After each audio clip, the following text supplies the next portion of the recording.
विरोधाचं हत्यार म्हणून कशा प्रकारे वापरता येतं आणि त्यातनं लोकजागृती करून समता आणि समरसता ही कशी प्रस्थापित करता येते ही लोकमान्यांनी आपल्याला दाखवून दिलं आणि समाजातल्या सामान्य माणसाला स्वराज्याच्या लढाईमध्ये आणण्याचं काम त्यांनी केलं।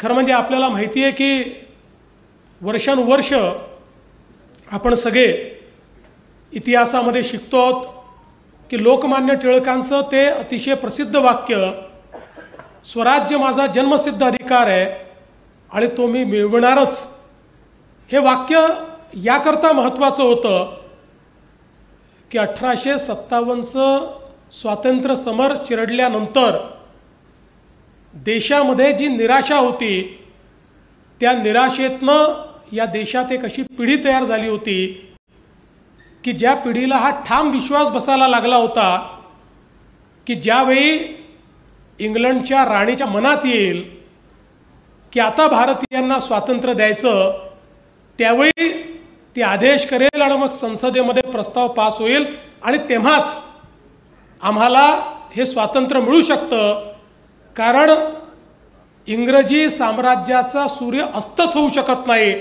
अशा प्रकारची एक भ्रांती अनेक भारतीयांच्या मनामध्ये तयार झाली होती। त्यावेळी लोकमान्य टिळकांनी ठामपणे सांगितलं की ब्रिटिशाच्या किंवा महाच्या मेहरबानीवर आम्हाला स्वराज्य नको, आमचा जन्मसिद्ध अधिकार आणि आम्ही तो मिळवणार, तुम्ही दिला नाही तर आम्ही तो छिनून घेणार, हे सांगणारे लोकमान्य टिळक होते। आणि म्हणूनच खऱ्या अर्थानं या सगळ्या निराश झालेल्या समाजाला आणि समाजातल्या सर्व स्तरातल्या लोकांना लोकमान्य टिळकांनी भारतीय स्वातंत्र्याच्या लढ्याशी जोडलं। खंडित विखंडित अशा समाजाला वेगवेगळ्या उत्सवांच्या माध्यमातनं, सामाजिक अभिसरणाच्या माध्यमातनं पुन्हा एकदा एकत्रित आणलं आणि त्यांच्या माध्यमातनं एक संतोष तयार केला जो पुढे आपल्याला भारतीय स्वातंत्र्य लढ्यामध्ये पाहायला मिळाला। आणि खऱ्या अर्थानं लोकमान्य टिळक एक द्रष्टे नेता होते।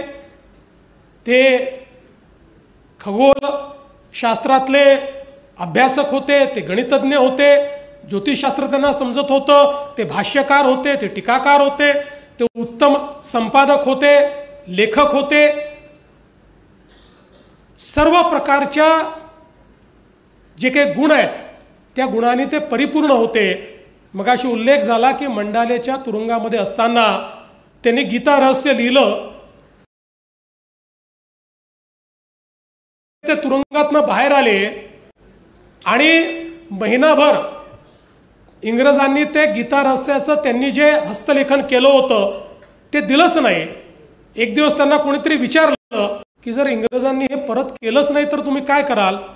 म्हणाले काय करणार, मी सगळ्या कामातून सुट्टी घेईल, 1 महिना सिंहगडावर जाऊन बसेल आणि पुन्हा, अशा प्रकारे ठामपणे त्या ठिकाणी बोलणारे लोकमान्य टिळक होते।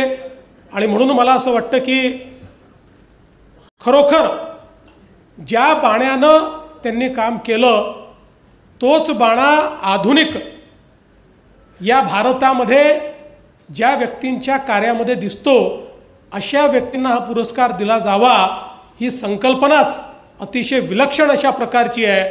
आणि मी असं म्हणेन की या सगळ्या हा जो काही लोकमान्यांचा बाणा आहे, हा बाणा ज्यांच्या अंगी आपल्याला ठाई ठाई दिसतो ते म्हणजे माननीय नितीनजी गडकरी आहेत। आणि म्हणूनच या पुरस्काराकरता अतिशय पात्र व्यक्तीची निवड ही आपण या ठिकाणी केली, याबद्दल कोणाच्याही मनामध्ये शंका नाही। खरं म्हणजे Nitinji is not a mere leader, Nitinji is an innovator. ते नेते नाहीच आहेत, ते संशोधक आहेत। कृषीच्या क्षेत्रातलं संशोधन असो, इंजिनिअरिंगच्या क्षेत्रातलं संशोधन असो, विज्ञानाच्या क्षेत्रातलं संशोधन असो, कुठल्याही क्षेत्रामध्ये म्हणजे अनेक वेळा लोकांना त्यांच्याकडे नेमकी डिग्री कुठली आहे हा प्रश्न पडतो, कारण ते ज्यावेळेस वैद्यकीय क्षेत्रात जातात तेव्हा डॉक्टरपेक्षा जास्त ज्ञान असतं. ते एखाद्या इंडस्ट्रीमध्ये गेले तर त्याच्या स्थापकापेक्षा 4 जास्त आयडियाज त्यांच्याकडे असतात. कृषी क्षेत्रामध्ये तर त्यांनी इतके प्रयोग केले की या क्षेत्रामध्ये अनेक गोष्टी या बदलण्याचं काम हे नितीनजींनी केलेलं आहे. आणि कुठलीही नवीन गोष्ट दिसली की त्या गोष्टीकडे ते आकृष्ट होतात आणि मग ती गोष्ट मोठी कशी करता येईल, ती सामान्यांपर्यंत कशी पोचवता येईल, अशा प्रकारचा त्यांचा प्रयत्न असतो. अनेक वेळा प्रयोग अंगावरही आले, प्रसंगी आपली संपत्ती गहाण ठेवून देखील अशा प्रकारचे प्रयोग करण्याची वेळ त्यांच्यावर आली. पण नितीनजींच्या ठाई एक गुण जो आहे, मी नेहमी असं सांगतो की नितीनजींचा एक ॲटिट्यूड आहे, तो आहे नेव्हर डाय ॲटिट्यूड. तुम्ही नितीनजींना निराश पाहू शकत नाही, एखाद्या पराभवाने खचलेलं पाहू शकत नाही. ते कदाचित काही क्षण तुम्हाला त्या ठिकाणी निराश दिसतील, पण दुसऱ्या क्षणी लढायला उभे राहतात आणि आलेल्या परिस्थितीवर मात करतात. आणि म्हणून कितीही कठीण प्रसंग जीवनामध्ये आला तरी देखील त्या प्रसंगाला धैर्याने समोर जायचं आणि त्या प्रसंगावर मात करायची, हा जो त्यांचा गुण आहे, त्या गुणामुळेच मला असं वाटतं की आज नितीनजी इतक्या वेगवेगळ्या प्रकारची कामं करू शकले. खरं म्हणजे आपण अनेक जण या ठिकाणी मुंबई पुणे एक्सप्रेसवेच्या बद्दल बोलतो, पण त्यावेळेस मुंबई पुणे एक्सप्रेसवे करायचं ठरवलं, अनेक अडचणी होत्या, त्याचं टेंडर बोलवलं. रिलायन्स कंपनीने 3600 कोटीचं टेंडर बोलवलं होतं, भरलं होतं. आणि नितीनजींनी ज्यावेळेस सगळं अवलोकन केलं त्यावेळी नितीनजींना असं वाटलं की 3600 कोटी रुपये फार जास्त आहेत, आपण 1700-1800 कोटी रुपयात हे काम करू शकतो, हे दुप्पट पैसे आहेत. आणि म्हणून नितीनजीने ठरवलं की नाही, मी हे टेंडर देणार नाही. धीरूभाई अंबानी खरं म्हणजे फार मोठे उद्योजक होते. धीरूभाईंनी त्यांना निमंत्रित केलं आणि त्यांनी सांगितलं की नितीनजी शकणार नाही, हे काम आम्हीच करू शकतो, हे सरकारी काम नाही, हे फार कठीण काम आहे, त्यामुळे हे काम आम्हाला तुम्ही द्या. तुम्हाला आज वाटतंय की आम्ही कोट केलेली कॉस्ट जास्त आहे, पण या कामात किती अडचणी आहेत त्या तुम्ही बघा, त्यामुळे हे काम कधीच होणार नाही, हे काम फक्त आम्ही करू शकतो. त्यावेळेस नितीनजींनी धीरूभाईंना त्या ठिकाणी सांगितलं की धीरूभाई, हे काम अर्ध्या किमतीमध्ये मी करून दाखवील आणि ज्या दिवशी मी करेल त्या दिवशी तुम्ही मला जेवायला बोलवा, मी तुमच्याकडे जेवायला येईल. अशा प्रकारची एक प्रकारे त्यांच्याशी शर्यत लावण्याचं काम हे नितीनजींनी केलं. आणि आश्चर्याची गोष्ट अशी आहे की 3600 कोटी रुपयाचं रिलायन्सचं टेंडर नाकारून 1500 कोटी रुपयामध्ये Mumbai Pune expressway MSRDC company स्थापून नितीनजींनी करून दाखवला. आणि मला असं वाटतं की हा एक केवळ एक्सप्रेसवे नाही आहे, या एक्सप्रेसवेने भारताच्या इन्फ्रास्ट्रक्चरच्या जी काही आपली कॅपेबिलिटी होती, या कॅपेबिलिटीला परिवर्तित केलं. कारण इतक्या प्रकारचे वेगवेगळे स्ट्रक्चर्स जे कधीच भारतात तयार झाले नव्हते, ते सगळे स्ट्रक्चर या एका एक्सप्रेसवेमध्ये तयार झाले. आणि भारतीयांनाही आपली क्षमता कळली, त्या प्रकारची मशिनरी भारतामध्ये आली, तशा प्रकारचे कॉन्ट्रॅक्टर उभे राहिले. आणि म्हणून पुढे आज इतके वेगवेगळे कामं आपण होताना पाहतोय. आज तर नितीनजींनी देशामध्ये इंजिनिअरिंग मार्वल तयार केलेले आहेत. एक एक पूल असेल, एक एक बोगदा असेल, जे कधी आपण इमॅजिन केलं नव्हतं. जिथे पोचायला 10-10 तास लागायचे, आता 15 मिनिटातल्या बोगद्याने आपण त्या ठिकाणी पोचू शकतो.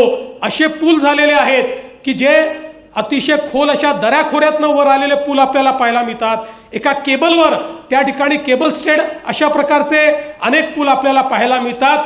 हे सगळं नितीनजी जे करू शकले, त्याच्याकरता पहिलं पाऊल ठेवणं हे सगळ्यात महत्त्वाचं असतं. आणि ते पहिलं पाऊल हा मुंबई पुणे एक्सप्रेसवे होता, ज्याने भारताचा आत्मविश्वास वाढवला आणि त्यातून हे परिवर्तन झालेलं पाहिलं. आणि म्हणूनच अटलजी जे या देशातले एक अतिशय द्रष्टे अशा प्रकारचे प्रधानमंत्री होते, अटलजींनी प्रधानमंत्री झाल्यानंतर सांगितलं देशामध्ये 6 लाख गावं आहेत आणि जोपर्यंत आपण गावांना शहरांशी जोडणार नाही, भारताचा विकास होऊ शकत नाही. अटलजी म्हणायचे की जेव्हा एक गाव जोडलं जातं त्यावेळी त्या गावातलं अन्नधान्य, तिथलं फळभाज्या, तिथलं दूध हे शहरामध्ये येतं आणि शहरातनं शिक्षण आणि आरोग्य हे गावामध्ये जातं. आणि त्यामुळे एक मोठं आर्थिक परिवर्तन हे यातनं तयार होतं, अर्थचक्र देखील फिरतं, लोकांना रोजगार देखील मिळतो. आणि म्हणून गावं जोडली पाहिजेत. आणि मग त्यांच्या मनामध्ये एकीकडे प्रधानमंत्री ग्राम सडक योजना होती आणि दुसरीकडे या देशाला एकात्मिक अशा धाग्यामध्ये जर बांधायचं असेल तर अटलजी म्हणायचे पूर्व पश्चिम उत्तर दक्षिण रस्त्याने आपल्याला हे जोडलं पाहिजे. आणि म्हणून गोल्डन क्वाड्रिलेटरल ह्या 2 योजना त्यांच्या मनामध्ये होत्या. पण या योजना करायच्या कशा? अटलजींना त्यावेळी लक्षात आलं या 2 योजना जर कोणी तयार करू शकत असेल तर त्या व्यक्तीचं नाव नितीन गडकरी आहे.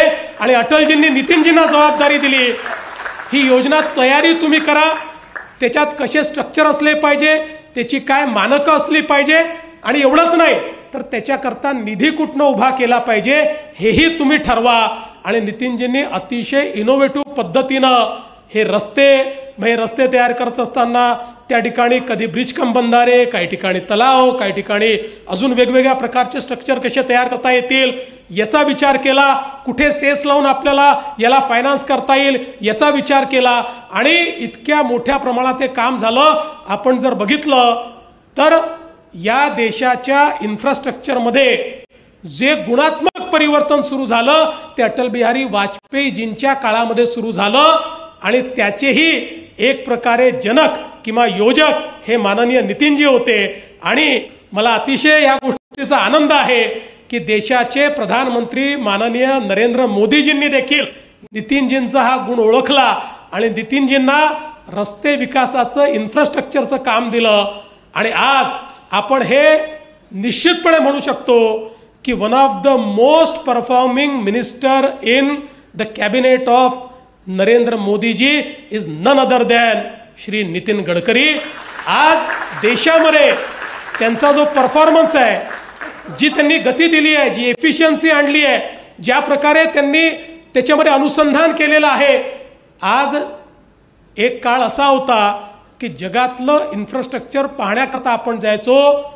आज जग आपलं इन्फ्रास्ट्रक्चर पाहण्याकरता येत आहे.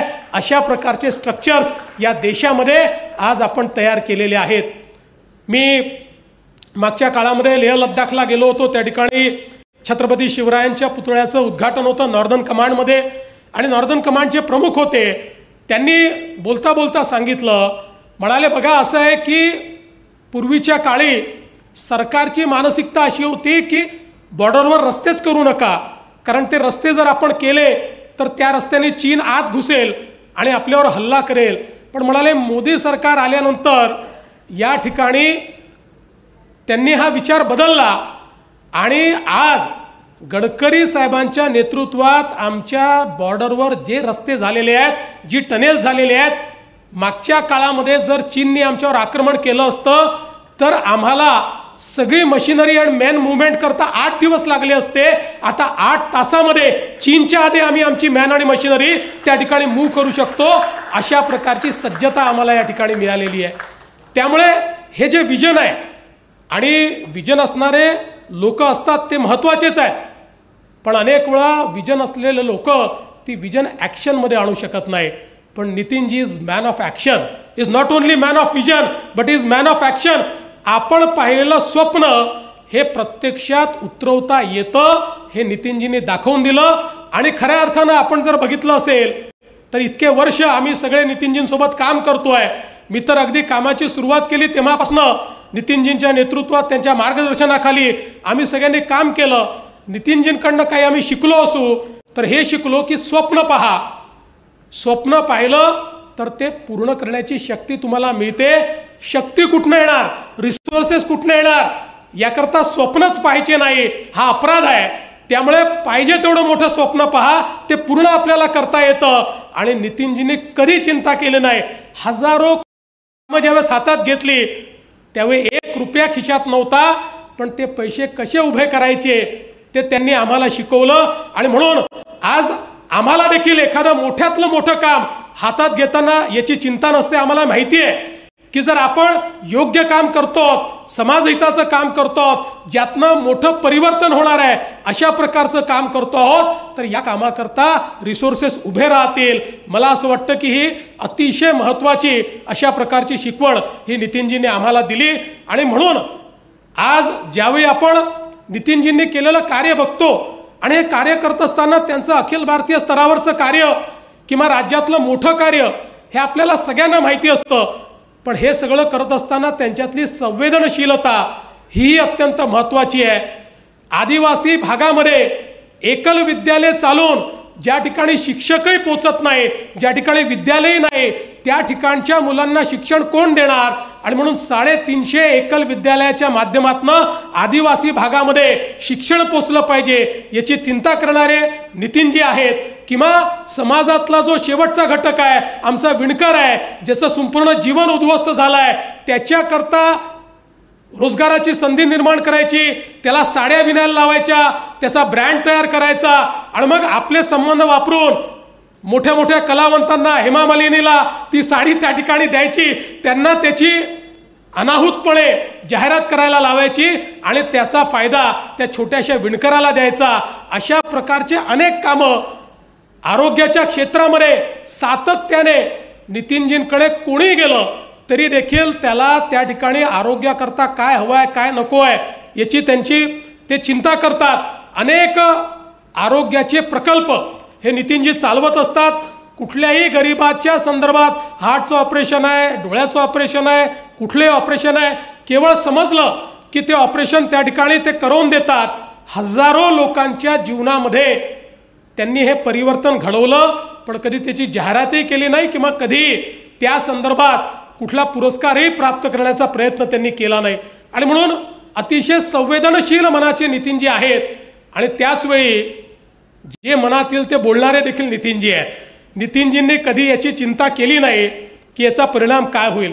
राजकारणामध्ये अनेक वेळा सत्य माहिती असून देखील ते बोलू नये असं आपण ठरवतो, कारण दरवेळी सत्य बोलल्याने त्या ठिकाणी फायदाच होतो असं नाही आहे.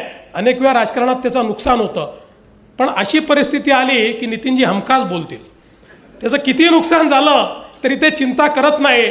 पण मला असं वाटतं की त्याच्यामुळे आता नितीनजींची प्रतिमा देखील अशी झालेली आहे की सगळ्यांना माहिती आहे की नितीनजी हे सोयीचं बोलणार नाही, ते पॉलिटिकली करेक्ट बोलणार नाही, त्यांच्या मनात जे आहे ते नितीनजी बोलतील.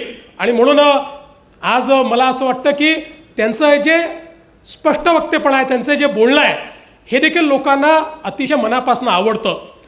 अजितदादा, तुमच्यात नितीनजींमध्ये देखील एक साम्य आहे. नितीनजी आणि तुम्ही कुठेही एखादं नवीन कन्स्ट्रक्शन झालं की हे दोघं तिथे गेल्यानंतर त्यात काय चुकलं आहे पहिले शोधून काढतात.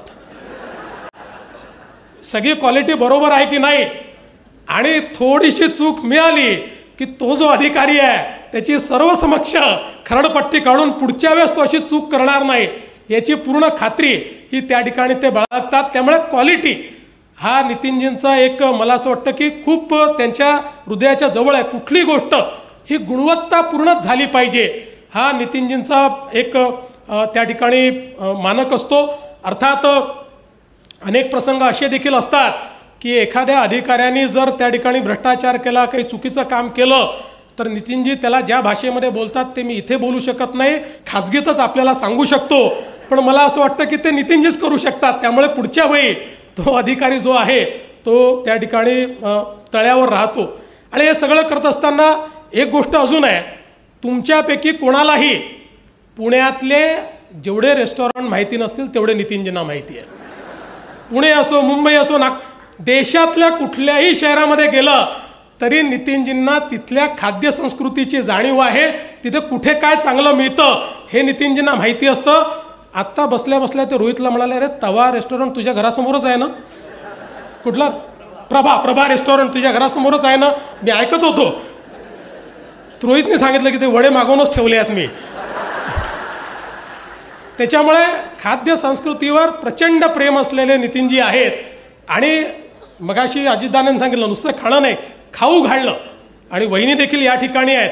वहिनींचाही खाऊ घालण्यामध्ये प्रचंड हातखंडा आहे. त्यांच्याकडे वर्षानुवर्ष मला असं वाटतं की बिना जेवता तर कोणी जातच नाही, पण बोलून बोलून जेव घालणं ही देखील नितीनजींची आवड आहे. आणि ती आवड वहिनी या जोपासतात ही देखील अत्यंत महत्त्वाचं आहे.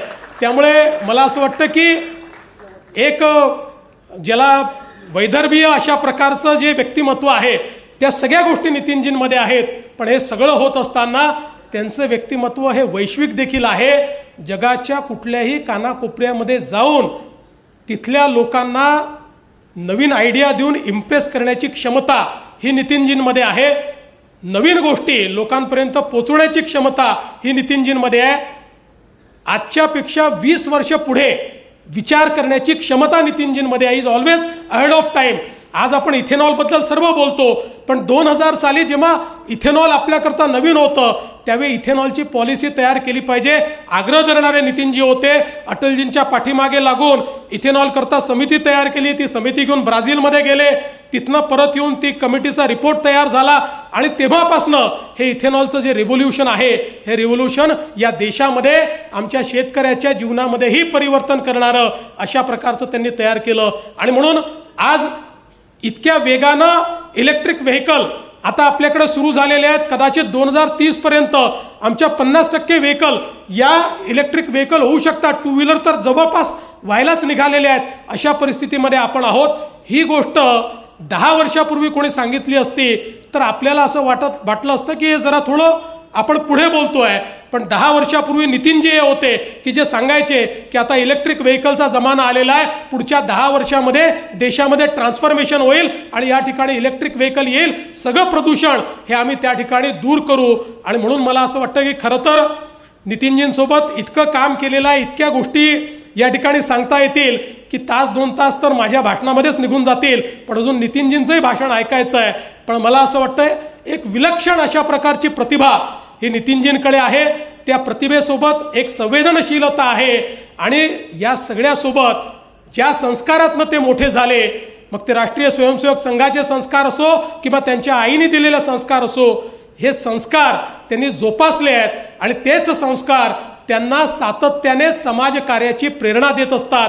आणि म्हणूनच आज या पुरस्काराच्या निमित्ताने आपण सगळे नितीनजींना शुभेच्छा देऊया की अजून अनेक वर्षापर्यंत तुमचं हे जे कार्य आहे हे अव्याहत अशा प्रकारे चालत राहो। भारत मातेची जी सेवा तुम्ही करता आहात ती सेवा करण्याकरता भारत मातेने आपल्याला उदंड आयुष्य, उत्तम आरोग्य देव आणि अशाच प्रकारे सामान्य माणसाच्या जीवनामध्ये परिवर्तनकारी अशा प्रकारचं कार्य आपल्या हातून घडत राहो, अशा प्रकारच्या शुभेच्छा मी नितीनजींना देतो। आणि या चांगल्या कार्यक्रमाला आम्हाला निमंत्रित केल्याबद्दल रोहितजी तुमचे आणि पूर्ण समितीचे मनापासून आभार मानून मी माझे 2 शब्द संपवतो। जय हिंद, जय महाराष्ट्र। नितीनजींच्या पत्नी कांचनताई इथे उपस्थित आहे आणि देवेंद्रजींनी उल्लेख केला की अन्नपूर्णा नितीनजी जसे खवय्ये आहेत तसे खाऊ घालण्यासाठी सुद्धा ते प्रसिद्ध आहे। कांचनताई